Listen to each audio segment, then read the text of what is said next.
अध्यक्ष महोदय, 2015 में जब हमारे प्रधानमंत्री मोदी जी ने लाहौर जाकर नवाज शरीफ से मुलाकात की तो भारत ने फिर से दोस्ती का हाथ बढ़ाया। अध्यक्ष महोदय, हम वाकई में शांति की राह पर चलना चाहते थे, क्योंकि हमारी मूल प्रकृति बुद्ध की है, युद्ध की नहीं है। हमारी सरकार ने भी पाकिस्तान के साथ शांति स्थापित करने के अनेक प्रयत्न किए हैं, लेकिन बाद में हमने 2016 में सर्जिकल स्ट्राइक से, 2019 में बालाकोट में एयर स्ट्राइक से और 2025 के ऑपरेशन सिंदूर से हमने शांति स्थापित करने का दूसरा रास्ता अपनाया है। अध्यक्ष महोदय, अब हमारे प्रधानमंत्री श्री नरेंद्र मोदी जी और हमारी सरकार का स्टैंड बिल्कुल क्लियर है कि टेररिज्म और टॉक्स ये दोनों साथ नहीं चलते, क्योंकि सभ्य मुल्कों के बीच बातचीत होती है। अध्यक्ष महोदय, लोकतांत्रिक देशों में बातचीत होती है, पर एक ऐसा देश जिसके वजूद में लोकतंत्र का एक कतरा भी न हो और सिर्फ रिलीजियस फैनेटिसिज्म, टेररिज्म और हेट्रेड अगेंस्ट इंडिया हो, उसके साथ संवाद किसी भी सूरत में नहीं किया जा सकता, क्योंकि टेररिज्म की भाषा जो अध्यक्ष महोदय होती है वह खून, डर और नफरत है, संवाद नहीं। गोलियों की आवाज में संवाद की आवाज दब जाती है। जहां खून बहता है वहां बातचीत की गुंजाइश अध्यक्ष महोदय नहीं बचती। अध्यक्ष महोदय, पाकिस्तान की वर्तमान स्थिति अब जग जाहिर है। जिस देश ने आतंक को अपनी विदेश नीति का औजार बना लिया, वह अंततः अपने ही जाल में फंस जाता है। पाकिस्तान की नीति और चरित्र को लेकर कोई भ्रम नहीं रहना चाहिए। यह एक ऐसा देश है जो वैश्विक आतंकवाद की नर्सरी है और उन्होंने इसको अपनी स्टेट पॉलिसी का भी एक आधार बनाया हुआ है। अध्यक्ष महोदय, ऑपरेशन सिंदूर के दौरान पूरी दुनिया ने देखा है कि पाकिस्तान में सरकार आतंकवादियों के लिए स्टेट फ्यूनरल का इंतजाम कर रही है और सैन्य अधिकारी भी आतंकवादियों के जनाजे में भाग लेते हैं। यह वही देश है जो सीमा पर सैनिकों से लड़ने का साहस नहीं जुटा पाता, इसलिए निर्दोष नागरिकों, बच्चों और तीर्थयात्रियों को आतंकवाद का निशाना बनाता है। पाकिस्तान की सेना और आईएसआई आतंकवाद को एक प्रॉक्सी वार के रूप में अध्यक्ष महोदय इस्तेमाल करती हैं और उसके सहारे वे भारत को डिस्टेबलाइज करने का सपना देखती है। अध्यक्ष महोदय, मैं लोकतंत्र के मंदिर में खड़े होकर यह बात कह रहा हूं कि भारत को 1000 कट्स देने का सपना पालने वालों को नींद से जग जाना चाहिए। यह मोदी जी के नेतृत्व वाला नया भारत है जो आतंकवाद के खिलाफ किसी हद तक जा सकता है।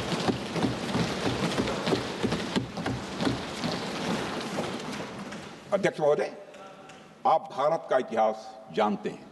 देखिए, हमने कभी भी किसी की 1 इंच जमीन पर आज तक कभी कब्जा नहीं किया है। हम यह भी जानते हैं कि युद्ध अपनी बराबरी वालों से करना चाहिए। ऐसा गोस्वामी तुलसीदास जी ने लिखा है और गोस्वामी तुलसीदास जी कहते हैं कि नीति ऐसी ही होनी चाहिए, प्रीति और बैर बराबरी वाले से ही करनी चाहिए। शेर यदि मेढकों को मारे तो उसका बहुत अच्छा संदेश नहीं आता है अध्यक्ष महोदय। और अध्यक्ष महोदय, हमारे देश की सेना शेर है।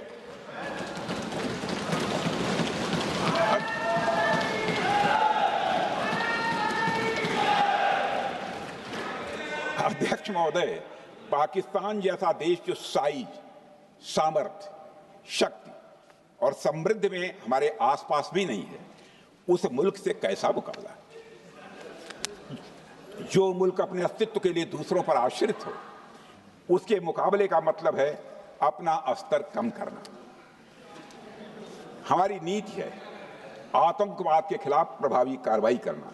हमारा पाकिस्तान विरोध उनकी आतंकवाद की नीति के कारण है, इसलिए पाकिस्तान का हमारा विरोध है। अध्यक्ष महोदय, हम अगर शांति की आशा के लिए हाथ बढ़ाना जानते हैं तो अशांति फैलाने वाले हाथों को उखाड़ना भी जानते हैं। अध्यक्ष महोदय, अगर शांति के प्रयास करना हम जानते हैं तो दुष्टों को जो भाषा समझ में आए उसी भाषा में समझाना भी जानते हैं।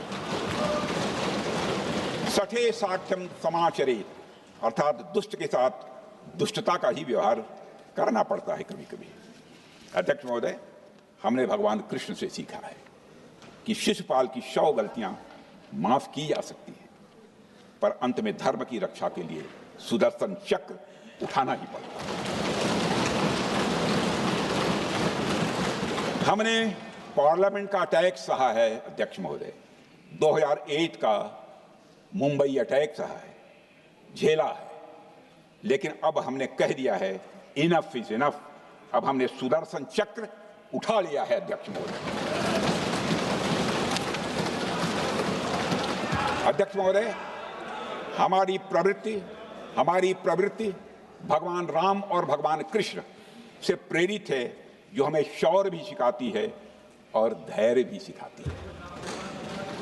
इस सीख का अध्यक्ष महोदय, इस सीख का हम प्रधानमंत्री नरेंद्र मोदी जी के नेतृत्व में हमारी विदेश और अपनी रक्षा नीति में सीधा प्रयोग कर रहे हैं। आज भारत पहले दोस्ती का हाथ बढ़ाता है, लेकिन अगर कोई देश धोखा दे तो उसकी कलाई भी मरोड़ना जानता है। अध्यक्ष महोदय, हमारी नीति स्पष्ट है कि हमने एक समय लाहौर बस यात्रा की भाषा में बात की थी, तो पाकिस्तान ने हमारी उस भाषा को नहीं समझा, तो अब हम उन्हें बालाकोट स्ट्राइक की भाषा में जवाब देंगे। अध्यक्ष महोदय, भारत के लिए शांति हमारी प्रायोरिटी है, हमारी प्राथमिकता है और हमारी शक्ति उसका आधार है। भारत के लिए शांति प्राथमिकता है और हमारी शक्ति उसका आधार है। यह शक्ति हमारे सामर्थ्य से पैदा हुई है अध्यक्ष महोदय, और यह सामर्थ्य पिछले 11 साल में कई गुना बढ़ गया है। मैं ये नहीं कहता हूं पहले नहीं था, पहले था, लेकिन अब कई गुना बढ़ गया है। आज भारत विश्व की चौथी सबसे बड़ी अर्थव्यवस्था है और अभी आई मॉर्गन स्टैनली के रिपोर्ट के मुताबिक 2028 तक विश्व की तीसरी सबसे बड़ी अर्थव्यवस्था बनने की ओर भारत चल रहा है। अध्यक्ष महोदय, आर्थिक उन्नति के साथ साथ भारत के रक्षा क्षेत्र में 2014 से उल्लेखनीय परिवर्तन, रिमार्केबल चेंज आया है। आज का भारत डिफेंस सेक्टर में आत्मनिर्भरता, सेल्फ रिलायंस और स्वदेशी उत्पादन की दिशा में तेजी से आगे बढ़ रहा है। अध्यक्ष महोदय, आज हम हर दृष्टि से समर्थ भी हैं और सक्षम भी हैं। अध्यक्ष महोदय, मैं सदन को यह भी जानकारी देना चाहता हूं, उसके बाद जब प्रश्न पूछा गया हमारे सारे चीफ से, सीडीएफ से, डिफेंस सेक्रेटरी से, क्या ऑपरेशन के लिए तैयार हैं, क्षण भर की देर नहीं लगाई, सबने बोला यस सर। अध्यक्ष महोदय, ऑपरेशन सिंदूर हमारे सामर्थ्य का ही प्रतीक था, जिसमें हमने दिखा दिया कि अगर कोई हमारे नागरिकों को मारेगा तो भारत चुप नहीं बैठेगा।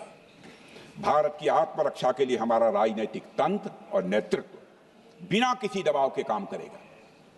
हमारी मिसाइल फिजिकल सीमाएं लांघेंगी अध्यक्ष महोदय, और हमारे वीर सैनिक दुश्मन की कमर तोड़ेंगे। अध्यक्ष महोदय, हम आतंकवाद को उसके हर रूप और स्वरूप में पूरी तरह समाप्त करने के लिए पूरी तरह से प्रतिबद्ध हैं, और इस संदर्भ में हमें एक महत्वपूर्ण बात समझनी होगी। Pakistan sponsored terrorism is not random madness, there is a method in this madness. यह एक सुनियोजित रणनीति है, यह एक फंडामेंटल रेज है। अध्यक्ष महोदय, प्रसिद्ध लेखक वीएस नायपाल ने सही कहा था, पाकिस्तान में होना एक ऐसी अल्टरनेट और कंट्रास्टिंग रियलिटी है, where war is peace, freedom is slavery, ignorance is strength. यानी जहां युद्ध ही शांति है, गुलामी ही स्वतंत्रता है, और जिहालत यानी अज्ञानता ही ताकत है। अध्यक्ष महोदय, इसलिए पाकिस्तान द्वारा प्रायोजित आतंकवाद कोई पागलपन नहीं है, पाकिस्तान द्वारा प्रायोजित आतंकवाद कोई पागलपन नहीं है, यह एक सोची समझी साजिश का हिस्सा है। यह एक ऐसी प्रक्रिया है जो आतंक को एक पॉलिटिकल टूल की तरह इस्तेमाल करती है।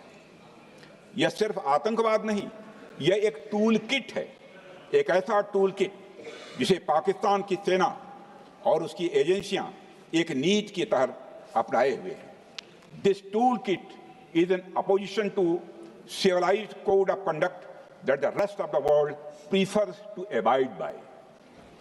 यानी यह टूल किट उस सिविलाइज्ड कोड ऑफ कंडक्ट के खिलाफ है जिसे दुनिया का हर जिम्मेदार देश मानता है। अध्यक्ष महोदय, यह एक कट्टरपंथी सोच की उपज है जिसमें सहिष्णुता के लिए कोई जगह नहीं। हमारा पाकिस्तान के साथ कोई सीमा का संघर्ष नहीं, अध्यक्ष महोदय, बल्कि यह सभ्यता बनाम बर्बरता का संघर्ष है। सभ्यता बनाम बर्बरता का संघर्ष। पाकिस्तान के हुक्मरान जानते हैं कि उनके सैनिक युद्ध के मैदान में भारत से नहीं जीत सकते, इसलिए वे आतंक को पालते हैं। पालते ही नहीं, उन्हें प्रशिक्षण देते हैं और फिर दुनिया के सामने खड़े होकर निर्दोष बनने की कोशिश करते हैं। अध्यक्ष महोदय, पाकिस्तान दोहरे मापदंड और झूठ की बुनियाद पर खड़ा हुआ एक ऐसा देश है जो अब फेल्ड स्टेट के तौर पर देखा जा रहा है। भारत ने ऑपरेशन सिंदूर के जरिए पूरी दुनिया को दिखा दिया है कि हम इस आतंकवाद के गंदे खेल को जड़ से समाप्त करने का संकल्प ले चुके हैं। अध्यक्ष महोदय, जब अटल जी प्रधानमंत्री थे तब पाकिस्तान के साथ कंबोजिट डायलॉग के लिए भारत की शर्त थी कि पाकिस्तान अपनी जमीन का प्रयोग भारत के खिलाफ टेररिज्म फैलाने के लिए नहीं करेगा। एक कंपोजिट डायलॉग के लिए भारत की शर्त थी, जिसे पाकिस्तान ने भी मान लिया था उसमें। लेकिन दुर्भाग्य से 2009 में शर्म शेख में तत्कालीन सरकार ने एक बड़ी भूल की, जब कंपोजिट डायलॉग प्रोसेस से पाकिस्तान प्रायोजित आतंकवाद को डीलिंक कर दिया गया। यानी बातचीत जारी रखने के लिए पाकिस्तान द्वारा अपनी जमीन को आतंकवाद के लिए प्रयोग न करने की शर्त को ही डाइल्यूट कर दिया गया। मैं मानता हूं यह भारत की स्ट्रेटेजिक पोजीशनिंग को कमजोर करने वाला एक कदम था। अध्यक्ष महोदय, ऐसी ही एक और गंभीर चूक तत्कालीन सरकार ने 2006 में हवाना में भी हुई थी, जब पाकिस्तान को आतंकवाद का विक्टिम माना गया और एक ज्वाइंट एंटी टेरर मैकेनिज्म बनाने पर सहमति भी हुई थी। 2006 की बात कर रहा हूं। अध्यक्ष महोदय, यह सोचने वाली बात है कि जो देश आतंक को पैदा करता है, उसे पालता है, उस देश को ही आतंक से पीड़ित मान लेना कितना बड़ा स्ट्रेटेजिक ब्लंडर है। अध्यक्ष महोदय, आतंकवाद के खिलाफ हमारी लड़ाई अब केवल सीमा पर नहीं है, बल्कि वैचारिक मोर्चों पर भी लड़ी जा रही है। इसी उद्देश्य से प्रधानमंत्री जी कई हाई लेवल डेलीगेशंस का गठन भी उन्होंने किया था, जिसमें हमारे लगभग अधिकांश दलों के सम्मानित सदस्य उसमें शामिल थे। उसमें विभिन्न राजनीतिक दलों के रिप्रेजेंटेटिव शामिल थे और सचमुच इस समिति ने वैश्विक मंचों पर जाकर भारत की बात बहुत ही प्रभावी तरीके से रखी और आतंकवाद के विरुद्ध वैश्विक समर्थन को उन्होंने मजबूत किया। अध्यक्ष महोदय, मैं उन सभी डेलीगेशन के सम्मानित सदस्यों के प्रति शीश झुकाकर आभार व्यक्त करना चाहता हूं, जिन्होंने भारत का आतंकवाद के खिलाफ स्टैंड तथा जीरो टॉलरेंस की पॉलिसी और ऑपरेशन सिंदूर के बारे में दुनिया के देशों को सही तरीके से अवगत कराया, प्रभावी तरीके से अवगत कराया। अध्यक्ष महोदय, ऑपरेशन सिंदूर को लेकर सर्वदलीय बैठक भी हुई। I am very happy to tell the house that during Operation Sindoor, all the political parties of the country kept aside all ideologies and differences and showed solidarity with the nation, with the soldiers and with the government. फिर इसके लिए आभार व्यक्त करता हूं। मुझे लगता है यही इस देश के लोकतंत्र की खूबसूरती है। अध्यक्ष महोदय, जैसा कि हमारे माननीय प्रधानमंत्री मोदी जी ने भी कहा है कि ऑपरेशन सिंदूर अभी रुका है, समाप्त नहीं हुआ है। यदि आवश्यकता पड़ी, यदि पाकिस्तान फिर किसी नापाक हरकत की कोशिश करता है, हम और भी कठोर और निर्णायक कार्रवाई करने के लिए तैयार हैं। अध्यक्ष महोदय, ऑपरेशन सिंदूर के माध्यम से पाकिस्तान के मन में भारत को लेकर जो बहुत बड़ी गलतफहमी थी वह हमने दूर कर दी है। और मेरी दूर थोड़ी बहुत बची यदि भी होगी तो उसको भी दूर कर देंगे। अध्यक्ष महोदय, मुझे महाकवि राष्ट्र कवि रामधारी सिंह जी दिनकर की कुछ पंक्तियां याद आती हैं। अध्यक्ष महोदय, क्षमाशील हो रिपु समक्ष, क्षमाशील हो रिपु समक्ष, तुम हुए विनत जितना ही, दुष्ट कौरवों ने तुमको कायर समझा उतना ही। अध्यक्ष महोदय, भारत ने न केवल अपनी सैन्य क्षमता का प्रदर्शन किया, बल्कि अपनी राष्ट्रीय दृढ़ता, नैतिकता और राजनीतिक कुशलता का भी परिचय दिया है। भारत अब किसी भी आतंकी हमले का निर्णायक और स्पष्ट उत्तर देगा। अध्यक्ष महोदय, हमने एक नई लक्ष्मण रेखा खींच ली है। अब आतंकवाद को आश्रय और समर्थन देने वालों को कोई शरण नहीं मिलेगी। और अध्यक्ष महोदय, भारत किसी भी तरह के न्यूक्लियर ब्लैकमेलिंग या दबावों के आगे अब झुकने वाला नहीं है।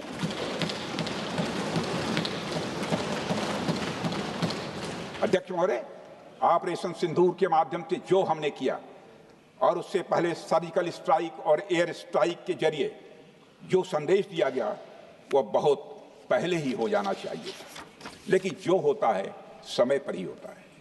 अध्यक्ष महोदय, हमारी सरकार ने आतंकवाद के खिलाफ हमारी जीरो टॉलरेंस की नीति को दुनिया के हर मंच पर पूरी तरह से स्पष्ट कर दिया है और हम उस पर कोई समझौता किसी भी सूरत में नहीं करने वाले हैं।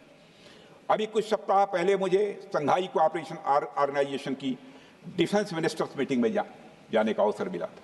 वहां जो डिक्लेरेशन तैयार किया जा रहा था उसमें आतंकवाद पर भारत का स्टैंड डाइल्यूट हो रहा था।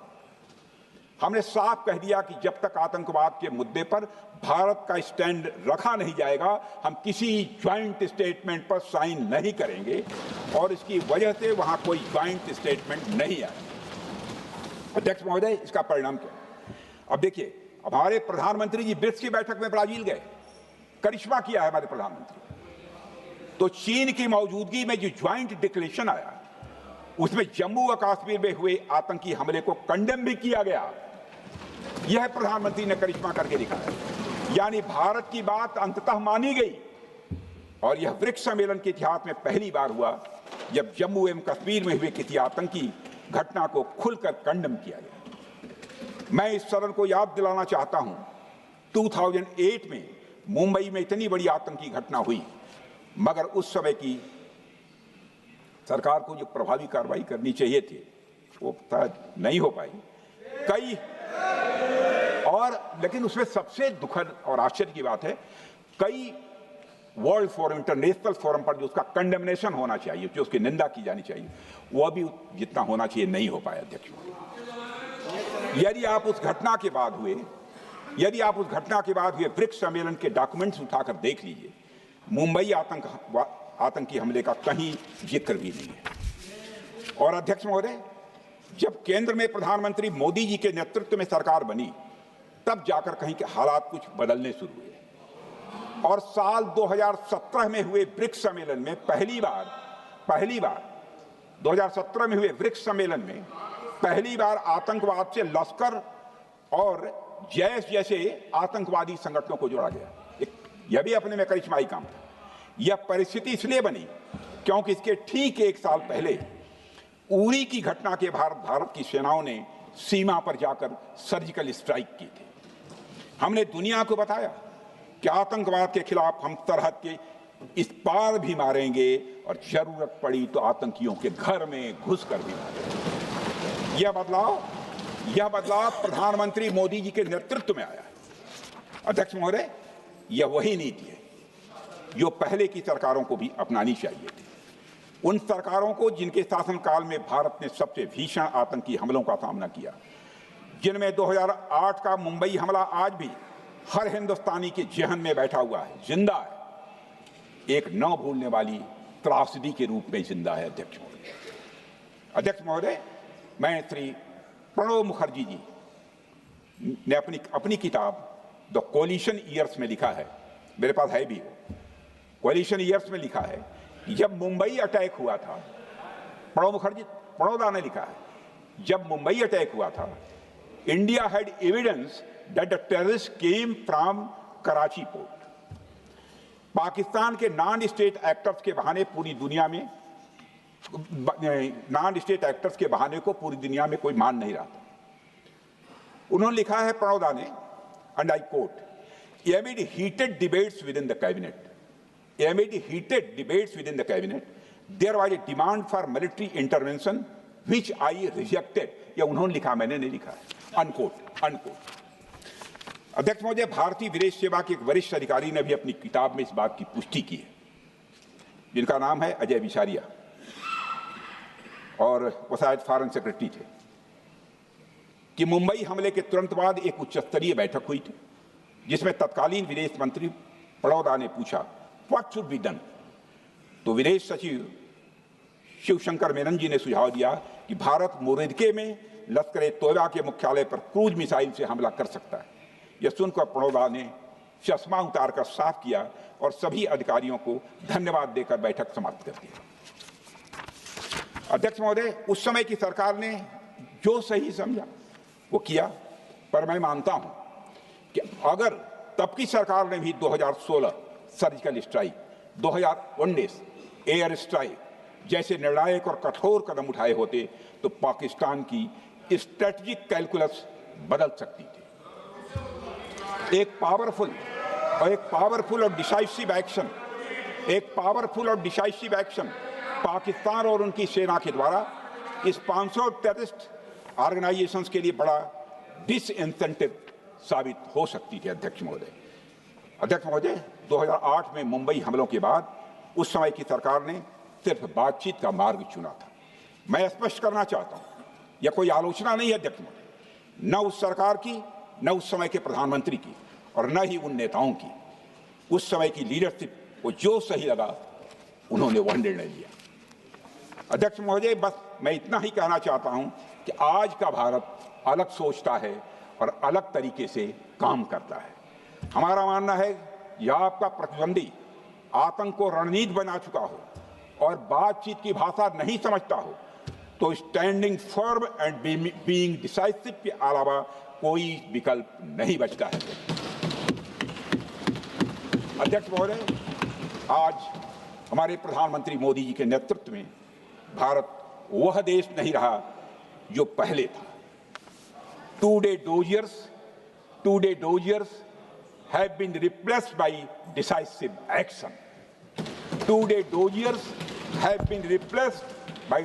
action. आज भारत सहता नहीं है, भारत जवाब देता है। अध्यक्ष महोदय, आज भारत आतंक की जड़ तक जाता है और उसे उखाड़ फेंकने का सामर्थ्य रखता है।